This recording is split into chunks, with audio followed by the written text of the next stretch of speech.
There's a peculiar kind of silence that comes when you begin to suspect the person you love most is hiding something. Not the loud, crashing kind of suspicion that knocks the wind out of you, but a slow, creeping stillness, like fog curling under a closed door. That's how it started with Amy. I used to know her rhythms. Her laugh after 2 glasses of wine. The subtle tilt of her head when she was interested. The way her skin would flush when I whispered into her neck. After 11 years of marriage, these little things weren't just habits, they were home. So when those rhythms changed, I felt it in my bones. At first, I chalked it up to stress. We'd both been working more, me managing the late shift at the plant, her picking up hours at the boutique. But then she started coming home late without an excuse, phone always on silent. Showers longer than usual. Makeup more carefully applied. Sex? That all but vanished. When it did happen, she was distracted. Present in body, but not in soul. I knew something was wrong, but I didn't know what. Until that Thursday night. It was after 11 p.m. I'd just gotten back from a late shift and was dragging myself through the darkened hallway when I noticed the backyard light was on. That was odd. We didn't leave it on. We were careful about things like that. And it wasn't just the light. The sliding door was slightly ajar, like someone had gone outside and forgotten to close it. Curious, and with an unease brewing in my gut, I stepped toward the back porch, my bare feet barely making a sound on the hardwood floor. Through the glass, I saw her. Amy, standing under the soft glow of the patio string lights, wearing that thin summer robe she rarely wore outside. And she wasn't alone. Derek, our neighbor. You know the type. Charming, tanned, eternally shirtless while mowing the lawn, and always a little too friendly. The guy who smiled too much, who made every conversation with your wife last just a bit longer than necessary. They were standing close, too close. Her hand was on his forearm, and his lips were just inches from her ear. She was laughing quietly, leaning in. He brushed a strand of hair from her face, and I watched frozen while she tilted her chin up toward him. He kissed her. Not a peck. Not something platonic or neighborly. A kiss full of promise and hunger. A kiss that lingered. My stomach dropped. My vision narrowed. I didn't barge outside.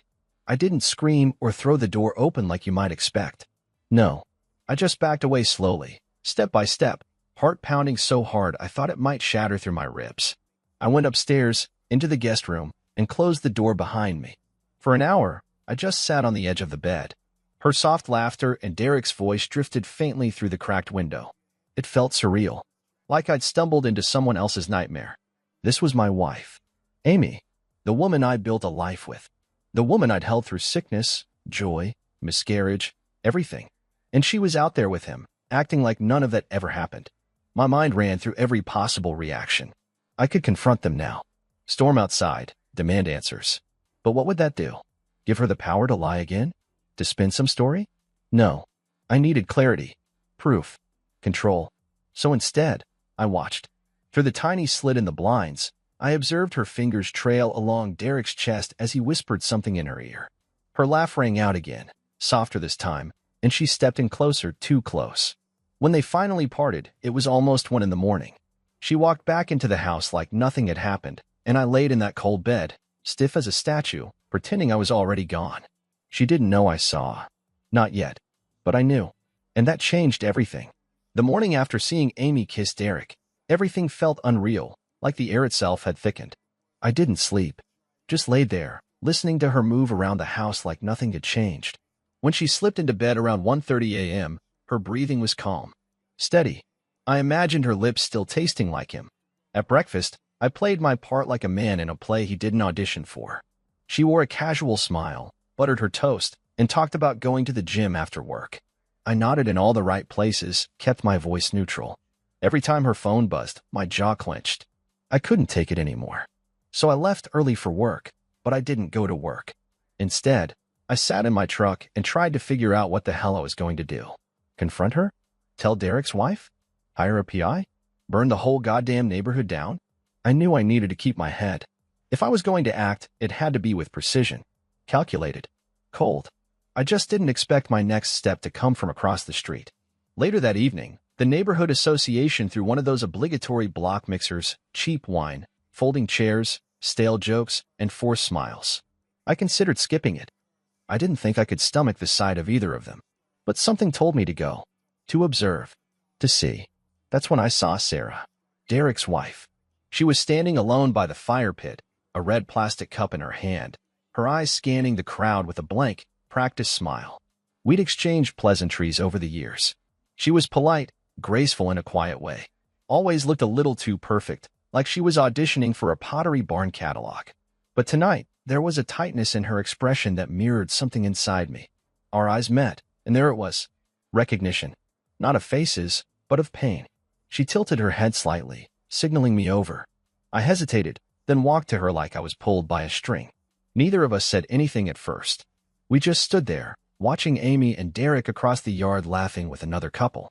Finally, Sarah spoke, her voice barely above a whisper. You saw them too, didn't you? I blinked. My mouth opened, but I didn't know what to say. She turned to me, eyes sharp. I've known for weeks, maybe longer. At first, I thought I was crazy, paranoid, but they're not even trying to hide it anymore. I exhaled slowly. Last night, in my backyard. Sarah winced, then looked away. Jesus. She took a long sip from her cup. I found texts on Derek's iPad. They didn't even bother deleting them, like I was too stupid to notice. There was a beat of silence before I spoke again. So what are you going to do? Her lips twisted into something between a smirk and a sneer. I've been thinking about that, but I didn't want to be rash. I wanted to be smart. That's when she turned back to me fully. What if we played them? I raised an eyebrow. Not some petty revenge. Nothing illegal. Just a game. Let them see us together. Make them sweat. Make them wonder what we know. What we're planning. I couldn't help but laugh, bitter and amused. You want to fake an affair? No. I want to fake a connection. Subtle. Strategic. Let's give the neighbors something to talk about. Let Amy and Derek feel the discomfort of suspicion for once. I studied her face. She wasn't joking, but she wasn't manic either. There was something cold and sharp behind her words, like steel wrapped in silk. I liked it. And deep down, I hated how much I liked the idea of getting under Amy's skin. Not just to get even, but to reclaim some control. I'm in, I said quietly. She smiled for the first time. Not polite. Not forced. Real. Good. Let's give them something to watch. We talked for another hour, careful not to draw attention. Shared details. Established boundaries. Agreed to keep things light. No touching. No late-night texts. Nothing that couldn't be explained away as innocent. But when Sarah brushed her hand against my arm as she said goodbye, a spark danced up my skin. And I knew then, this wouldn't stay innocent for long. The next day, I walked out into my front yard at 10 a.m. sharp, coffee in hand, sunglasses on, pretending to enjoy the sun. Sarah was already outside across the street, watering her plants in a low-cut tank top that made it impossible not to notice her. She saw me, smiled like we shared a delicious secret, and gave a small wave. It wasn't much, but it was a start. For the next 2 weeks, we played the game exactly how we'd planned. A little too much laughing while trimming hedges. Quick chats that ended with lingering glances. Me stopping by to borrow tools I didn't need. Her walking Max, their golden retriever, right past my house like it was a daily ritual now. Subtle movements, just under the radar, but enough to plant seeds in Amy and Derek's minds. I noticed the effect almost immediately. Amy became more watchful. She'd peek through the blinds when she thought I wasn't looking. Ask offhand questions. Did Sarah stop by again? Or, you've been spending a lot of time in the yard lately. I played it cool, never accusatory, never giving her what she wanted, because I wasn't sure what she wanted anymore. Derek, on the other hand, was less subtle. He stopped saying hi. His usual smirk when passing by turned into a tight-lipped glare. He once watched from his porch as Sarah and I stood near my mailbox talking, arms folded, jaws set. The kind of look that said I don't like losing control. Good. That was the point. But somewhere in the middle of this calculated charade, the lines started to blur. It was a Tuesday. Sarah and I were running into each other at the local market planned, of course, but we played it off like fate.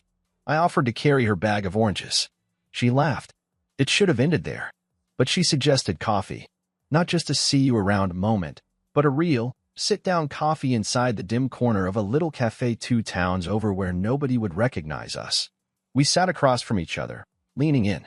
Her perfume was faint and floral. I watched the way her lips moved when she spoke, articulate, thoughtful, clever. The curve of her smile wasn't just beautiful, it was dangerous. And for the first time, I forgot we were pretending. Do you think they know? She asked, stirring her cappuccino. I met her gaze. I hope so. We shared a smile, slow and knowing. And then her hand brushed mine on the table. There it was again. That charge. I should have pulled back. But I didn't. Can I ask you something? She said after a moment. Yeah. What if we're not pretending anymore? Her words hit like a small tremor under the table. I searched her face for signs of jest, but there was none. Just those deep brown eyes watching me, reading me, waiting.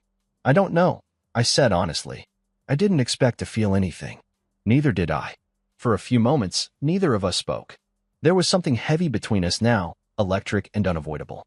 And I realized then that this wasn't just about Amy and Derek anymore. It was about us. When I walked her back to her car, I hesitated. Then I kissed her cheek. It was supposed to be simple, innocent, harmless. But she didn't move away. Her face turned, eyes searching mine, and suddenly her lips were on mine, soft, hungry, real. The kiss didn't last long, but it told me everything I needed to know. I stood there, stunned, pulse pounding, as she smiled up at me. I guess the game just got a lot more interesting. She slid into her car and drove off, leaving me standing there with a million questions and only one certainty. This wasn't revenge anymore. This was something else entirely. I told myself it was still just a game. Even after the kiss. Even after I replayed it in my mind over and over, how warm her lips had felt, how her breath had quickened just before we pulled apart. I kept saying it was part of the plan. A tool. A strategy. But the truth was gnawing at me like termites in the walls. Something real was growing beneath the surface. And I didn't know how to stop it. Sarah and I didn't talk for 2 days after that kiss. No texts. No casual run-ins. We both needed space, I think space to figure out if we were crossing a line or if we'd already bulldozed right through it. Then Saturday came. Amy told me she was going to a book club brunch. That's what she called it. She even dressed the part, overstyled hair, that tight white sundress she hadn't worn in over a year, and perfume I hadn't smelled on her since our last anniversary. She kissed my cheek on her way out, the same way she used to, but it didn't land the same. Her lips felt like strangers now. As she drove off, I sat in the kitchen, staring at the door. I waited 15 minutes. Then I texted Sarah. You free? She replied instantly. Come over. Derek's out. I didn't hesitate. When I arrived, her front door was already open. I stepped inside and found her in the kitchen, barefoot, wearing leggings and a loose sweater that hung off one shoulder. She looked casual, effortless, beautiful in the kind of way Amy hadn't bothered to be in months. You sure about this? I asked. Sarah turned to me, her eyes calm but unreadable. No, not even a little. I walked toward her slowly, the silence stretching between us. My hand reached for her waist without thinking. She didn't flinch. I haven't touched anyone in months, she whispered. I haven't felt wanted in longer. That was all it took. She leaned in first this time, her lips soft and searching. I responded with everything I'd held back for weeks, the frustration, the need, the ache of being invisible in my own home. Our kiss deepened, her fingers threading into my hair as I backed her gently against the counter. She gasped when my hand slipped under her sweater, tracing the bare skin of her back. This is wrong, she said, voice trembling. I know, but we didn't stop. Not when her sweater came off, not when my hands slid beneath the waistband of her leggings, not when her head tilted back and she whispered my name like it was a secret. I lifted her onto the kitchen counter, her legs wrapping around my waist, and for a long, breathless moment, we just stared at each other, two broken people trying to feel whole again. It wasn't revenge anymore. It was craving, hunger, something primal that had nothing to do with Amy or Derek. We didn't make love. We had sex, desperate and raw, not pretty, not polished. But it was real. It was connection. It was two people falling over the edge together, no longer pretending they were playing. Afterward, we sat in silence on her couch, her head resting on my chest, the storm still buzzing in the air. What happens now? She asked. I stared at the ceiling, my arm wrapped around her shoulder. I don't know, I said honestly. But we crossed the line. Sarah shifted, her eyes searching mine. Do you regret it? No, I said. Not even a little. She smiled sadly, brushing her fingers across my chest. Then we can't pretend anymore. Outside, I heard a car door slam. I instinctively tensed, but it wasn't Derek. Just a neighbor walking their dog. Still, the sound brought reality rushing back. We weren't just neighbors anymore. We were entangled, connected in a way we couldn't undo. I left a few minutes later, after one last kiss at the door, slower this time. Tender, like we were both realizing just how far we'd come from where this all started. I walked back to my house, heart pounding, body aching, mind a mess. The game was over. And whatever came next, it wouldn't be pretend. Sunday morning came like a quiet storm. The kind that doesn't rattle windows or flash lightning, but seeps in through the cracks, leaving everything damp and heavy. Amy stood at the stove in her robe, flipping pancakes with a smile too tight to be real. She looked up at me as I entered the kitchen, her tone light. "You were out early this morning." I poured my coffee before answering. "Needed a walk. Couldn't sleep." Her head tilted slightly, like she was reading between the lines. "You've been distant lately." I almost laughed. Distant? The irony hit like a punch to the ribs. I took a slow sip of coffee, staring out the kitchen window toward the fence that separated our yard from Derek and Sarah's. That fence used to mean something. Now it felt like a thin veil, hiding a mess of tangled lies. Amy turned off the burner and set the plate of pancakes on the table. "You seeing someone?" she asked suddenly. I froze. Her voice wasn't accusatory. It was flat, like someone poking at a wound they didn't want to look at. I met her eyes, calm as I could. "Are you really asking me that?" She hesitated. "You've been acting different. If there's something going on, I'd rather know." The fucking gall. I stared at her, letting the silence drag until her confidence started to crumble. Then I set my mug down and spoke carefully, deliberately. "You first." Amy blinked. "What?" "If we're laying cards on the table, Amy, then you first." She paled. Her hands tightened on the back of the chair. "I don't know what you mean." I laughed, cold and sharp. "You don't? You sure Derek didn't fill you in already?" And just like that, her face cracked. The practiced calm gave way to panic. She opened her mouth, but nothing came out. I stood slowly, leaning against the edge of the table. "I saw you, Amy, in our backyard. With him." She swallowed hard, her voice shaking now. That wasn't what it looked like." I stepped closer. "So when he had his hands on your waist? When you kissed him like I haven't seen you kiss me in a year? What was that? Then book club. Were you reading him poetry?" Tears welled in her eyes, but I didn't back off. "I couldn't. I wanted to tell you," she whispered. "No, you didn't. You wanted to keep me blind. Comfortable. Stupid." Amy sank into the nearest chair, burying her face in her hands. "It just happened." "No, Amy," I said, my voice rising. "A spilled glass just happens. Falling onto the neighbor's dick? That's not an accident." She sobbed harder now, but I didn't feel sorry for her. "Not yet. Maybe not ever." "How long?" I asked. She shook her head. "How long?" She looked up at me, face wet. 3 months. 3 months. 90 days of lies. Of pretending to be my wife while sneaking off to someone else's arms, someone close enough to wave at across the yard. "Why?" I asked. She was quiet for a long time before answering. "I didn't feel alive. We were just roommates. We never touched anymore." I felt invisible. My jaw tightened. "So instead of telling me, you lit a match under our marriage and watched it burn?" I thought if I got it out of my system, maybe I'd remember how to love you again. The cruelty of that sentence hit harder than anything else. "I don't think you understand," I said quietly, "how deeply that cuts." She didn't respond. She just cried. And for the first time in months, I wasn't the one on the edge of tears. We sat in silence for a long time. Finally, I stood. "You want to talk honesty?" "Fine. I've been spending time with Sarah." Amy's head shot up. "What?" "Derek's wife. We've been close." The look on her face was a blend of shock, horror, and betrayal. The irony wasn't lost on me. "Sarah knew about you and Derek. She came to me. We started, faking it at first, to get under your skin." Amy's mouth opened, but I kept going. But somewhere along the way, it stopped being fake. She stood slowly, hands trembling. "You slept with her?" I held her gaze. "Yes." Her face crumpled. "How could you?" I took a breath, voice flat. "How could you, Amy?" She didn't have an answer. "I'm not sure what happens next," I said. "I don't even know if there's anything left next. But I'm done being the fool."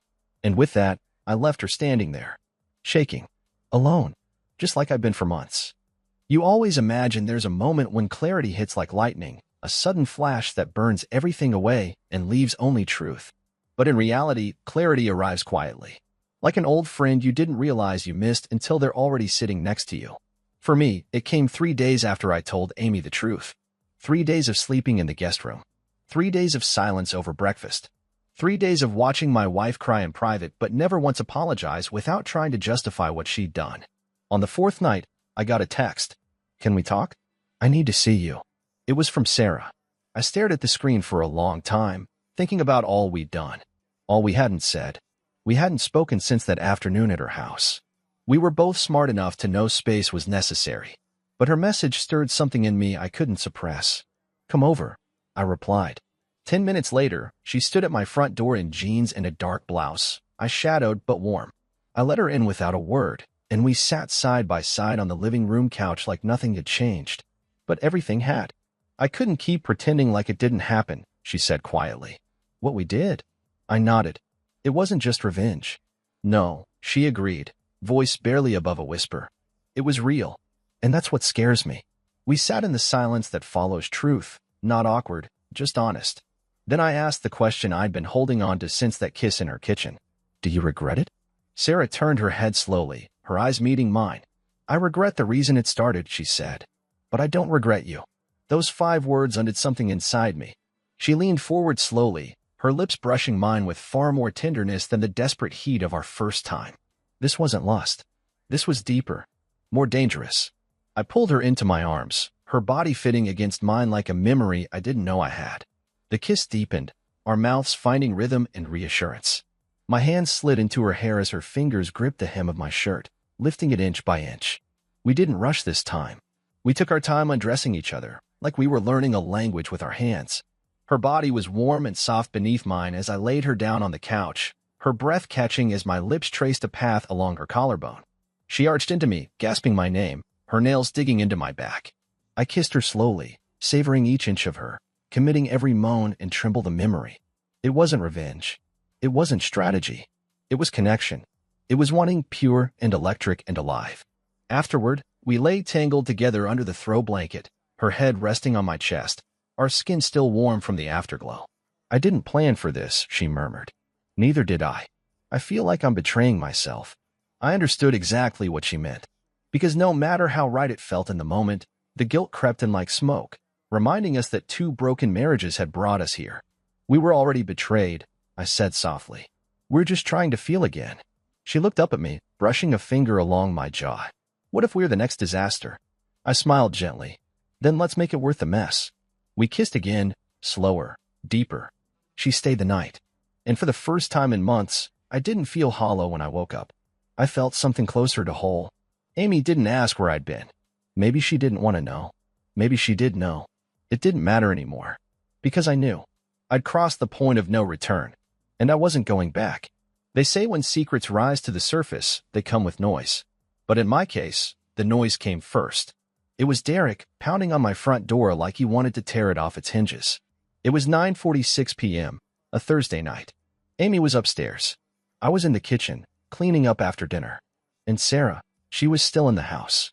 Not hidden, not sneaking out. Sitting right there at the dining table, sipping red wine. Open the goddamn door. Derek barked. Amy came to the top of the stairs. What the hell? I opened the door. Derek stood there in a black jacket and jeans, jaw clenched, face red, chest heaving like he'd just run the length of the block. Behind him, 2 neighbors peeked from their porches. The whole damn street was listening. He didn't wait. You fucking piece of shit, he spat, jabbing a finger in my chest. You think this is funny? You think messing with my wife is some kind of goddamn joke? Before I could answer, Sarah stepped into the hallway behind me. Calm, beautiful, controlled. Hello, Derek, she said coolly. His face twisted. You're seriously here? Now? After everything? Sarah took a long sip of her wine and smiled. You mean after you spent the last 3 months fucking your way through my marriage with Amy? Yes, now seems just right. Amy gasped at the top of the stairs. Sarah, what are you? Sarah didn't even look at her. She stepped forward, her voice cold steel.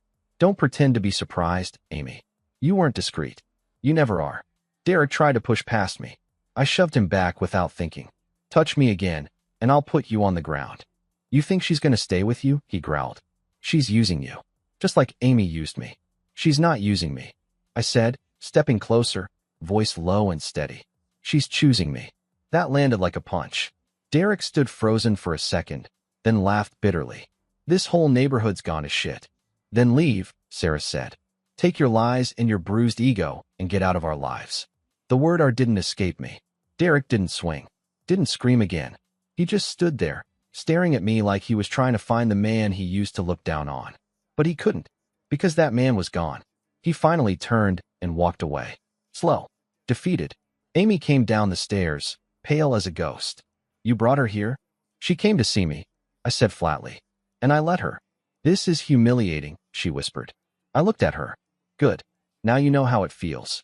She opened her mouth, maybe to beg, maybe to scream, but I walked past her, up the stairs, and closed the door to the guest room before she could say a word. Later, Sarah knocked softly and slipped inside. You okay? She asked. No, I admitted. But I'm getting there. We sat on the edge of the bed, her hand in mine. This is going to blow up, isn't it? She said. Even more than it already has. Probably. She sighed, resting her head on my shoulder. My parents are going to find out. Derek's friends. My son, when he visits. Everything's going to get messy. I know. She looked up at me. Are you ready for that? I thought about it. About the neighbors whispering. About the looks at the grocery store. About Amy's inevitable attempt at some dramatic reconciliation. And then I thought about how Sarah made me feel. About the calm in her presence. The honesty. The warmth I hadn't felt in years. I'm ready if you are. She nodded. And just like that, we became more than co-conspirators. We became something real. Life after the blow-up didn't fall apart like I expected. It didn't collapse in one dramatic explosion. It unraveled. Slowly. Subtly. Like a thread coming loose from a shirt you thought was solid until you gave it a gentle tug. Amy stopped pretending after that night. She barely spoke to me, moving like a ghost through the house. Meals were eaten in silence. Eye contact avoided. Our marriage now existed only on paper, and barely even that. Then came the olive branch. She came into the guest room one evening, wearing a hoodie and no makeup, the way she used to when things were simple. Her voice was soft, guarded. I told Derek it's over. I didn't respond right away. I just waited. I ended it, she said again, more forcefully. I told him we were both stupid, that it was a mistake. I met her eyes. And, she hesitated, then sat down on the edge of the bed. I want us to try again. I let out a slow breath, not angry, just tired. Why now? Because I miss you. Because I messed up. Because I was lonely and afraid, and I thought I'd lost you already. Her voice cracked. And now I'm scared I really have. She reached for my hand, but I didn't give it. Instead, I asked the only question that mattered. Would you still be saying this if I hadn't found someone else? Amy blinked. Her eyes shimmered, but she didn't answer. And that silence told me everything I needed to know. I don't hate you, I said quietly. But I can't trust you. And I can't pretend this can be fixed just because you feel guilty. She nodded slowly, wiping her eyes. I get it. Then she stood and walked out, leaving the door open behind her. Later that week, Sarah and I met at the small park 2 towns over. Neutral ground. No wandering eyes. Just 2 people sitting on a bench under the fading light. She was already there when I arrived, legs tucked under her, hoodie pulled over her head. She looked up as I approached, smiling that small, warm smile that felt like sunlight. I had the talk, I said as I sat down. Sarah looked at me carefully. And she wants to try again. Sarah's expression didn't change. She just nodded slowly. So does Derek. I blinked. Really? Yep. He gave me this whole speech. Said he lost his way. That he was confused. That it didn't mean anything. She rolled her eyes. You know the usual post-affair bullshit. I stared out at the pond in front of us. Ducks gliding across the water like they didn't carry a care in the world. What did you tell him? I asked. Sarah took a deep breath. I told him I'd think about it. That surprised me. You're not sure? She shook her head. No, I am sure. I just wanted time to say goodbye the right way. To clear the last of the wreckage before I start something new. I turned to her, heart pounding slightly. You want to start something new? Her eyes met mine. With you? Yeah, I do. But not as revenge. Not because we're broken. Because we chose it. I leaned back on the bench, the tension in my chest easing for the first time in weeks. I told Amy it was too late. Sarah reached over, intertwining her fingers with mine. Then I guess we're in the same boat. We sat there in silence, fingers laced, hearts steady. The next day, we talked logistics. Sarah wanted to move out. I wanted to sell the house. We both knew this wasn't just a rebound or a phase. It was a shift. A new chapter neither of us had expected but couldn't ignore. Amy asked for a separation, not a divorce, yet. Derek begged Sarah to go to couples therapy. But neither of us wanted therapy for something we didn't want to fix. We wanted something new, something honest, something that wasn't built on lies. So we started planning. Together. No more pretending. No more sneaking. Just two people, burned by betrayal, finding comfort in each other. And maybe something more. The invitation came in a pastel blue envelope. Neighborhood summer barbecue. This Saturday. Food, games, music. Bring your favorite side dish. Under normal circumstances, I'd have tossed it in the trash. But these weren't normal circumstances. Sarah and I had talked about it. Hell, we debated it. Go public? Make it known? Stir the pot? In the end, we decided, screw it. If we were going to start over, we wouldn't do it in the shadows. So we showed up together, hand in hand. The moment we walked into the backyard of the Whitman house, the same place where Amy and Derek first began their flirtatious little affair, it was like flipping a switch. Conversation stalled. Forks froze midair. All eyes turned. I saw Amy immediately. She stood near the drink table, frozen in place, red plastic cup clutched too tightly. She wore a blue sundress and tried to compose herself, but her jaw tightened as she watched me. Sarah stood a little straighter beside me. I squeezed her hand. Derek was there, too, talking with two other guys near the grill. He spotted us, his expression unreadable at first. But then I saw it, the twitch in his jaw, the way he shifted his feet like he wanted to march over and reclaim something. Instead, he picked up his beer and turned away. We weren't loud. We didn't make a scene. We just existed together, in the open. Sarah laughed at one of my jokes. I brushed a strand of hair from her face. She reached for my hand under the table when we sat down to eat. Small things. Honest things. And apparently enough to break the thin thread holding everything together. It happened about an hour in. One of the neighborhood women, Martha, I think, asked Sarah how Derek was doing. There was wine involved. Too much of it. And Sarah, with her usual quiet steel, simply said, "You should probably ask Amy." The table went still. Amy stood, knocking over her cup. "Are you fucking kidding me, Sarah?" Sarah looked up, calm as ever. "No. But I figure it's time we stop pretending. You show up here with my husband," Amy hissed, "and then act like I'm the villain?" A murmur spread through the crowd. I stood slowly. "Amy, don't do this here." "Why not?" she snapped. "You clearly don't give a shit who knows anymore." "Neither did you," I said, voice low but firm. "When you were sneaking around in my backyard with Derek." Gasps. Genuine ones this time. People glanced around awkwardly. Derek, from the grill, froze. Sarah stood beside me now. "You two didn't exactly go out of your way to be discreet." Amy's face flushed red. "You think this is love? You think this is going to last?" "No," Sarah said simply. "But it's real. That's more than either of you ever gave us." Derek stepped forward, eyes blazing.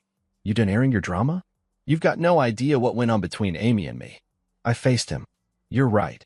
I don't. But I know what went on behind my back. And I'm done pretending it didn't matter." Amy's voice cracked. "You humiliated me." I stared at her for a long moment. "No, Amy. You did that. The moment you chose him." Sarah turned to me, placing a gentle hand on my chest. "Let's go." We left together, again hand in hand. Not in a rush. Not in shame. Just steady. Behind us, the crowd was buzzing. Neighbors whispering, murmuring. But we didn't care. As we rounded the corner back toward my truck, Sarah exhaled. "Well, that was subtle," she muttered with a wry smile. I laughed. "You okay?" She nodded. "Better than I thought I'd be."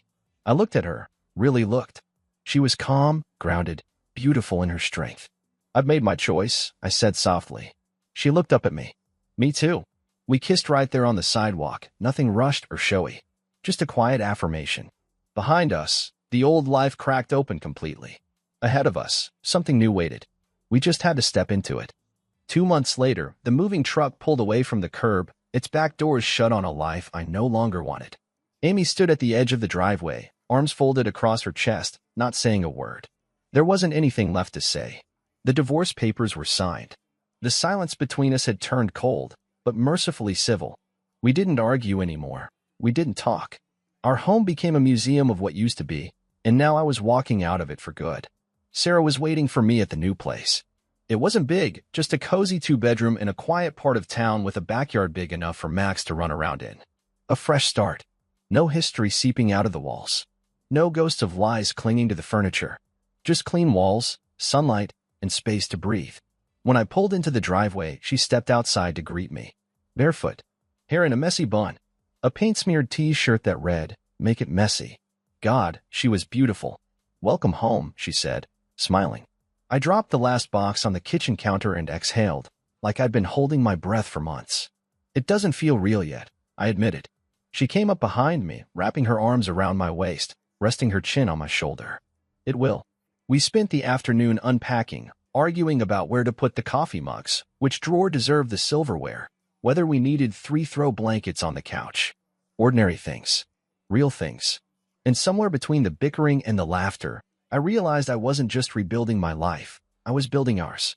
That night, we lay on the living room rug, too tired to make it to bed, surrounded by half-unpacked boxes and takeout containers.